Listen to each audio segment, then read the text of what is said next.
بذار من بزنم، نگاه کن اینو ببین، این مثلا سیم بالا بالاییه یا هر سیم دیگه، ببین میزنمش دستم رفت کنار، این ادامه داره همینجوری قطع شد. به این میگن دیرند. بگو دیرند. یعنی میزان کشش صوتی. درسته؟ ما میخوایم این کشش صوتیه رو اندازه بزنیم، متر بزنیم. یه وسیله احتیاج داریم که بگیم مثلا این انقدر صداش باید طول بکشه. پرکاربردترین وسیله‌ای که هست ضرب پا و شمارش. خب یعنی مثلا میگیم این نوت n ضرب پا طول میکشه، مثلا 4 ضرب پا. تا اینجا رو فهمیدی؟ خب پس وسیله اندازه گیریش چیه؟ ضرب پا.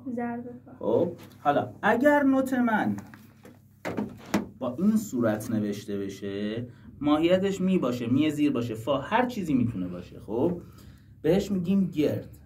نوت گرد به اندازه 4 ضرب پا طول میکشد.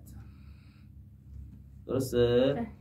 حالا ضرب پا رو چجوری میزنیم؟ هر ضرب پامون این شکلیه که پاشنه پا رو زمینه، کف پا بالاست، میخوره پایین، برمیگرده بالا، میشه یک پا.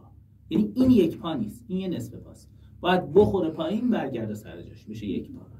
بنابراین اگر گفتیم نوتی مثلا گرد، همین پایینی مثلا می زیر که امروز به درس دادم اون گیتار، اگه گرد نوشته شده بود باید یه بار بزنم، این کششه به اندازه 4 بار رفت و برگشت پام طول بکشه.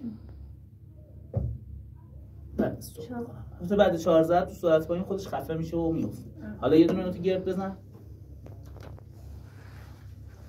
پاشنه پا رو زمین باید بالا باشه، هیچی نگیر دیگه فعلا، هر کدومو دوست داری فعلا، مثلا فقط گرد رو بفهمی. 1 2 3 4 برمیگرده بالا. فهمیدی؟ دست رو بذار روش استوب شه. فهمیدی؟ حالا اگر نوتم سفید بود، یعنی اینجوری یا اینجوری، فرقی ندارن این دوتا، هیچ فرقی ندارن. سفید کوتاه‌تر از اینه، 2 ضربه، یعنی میشه 1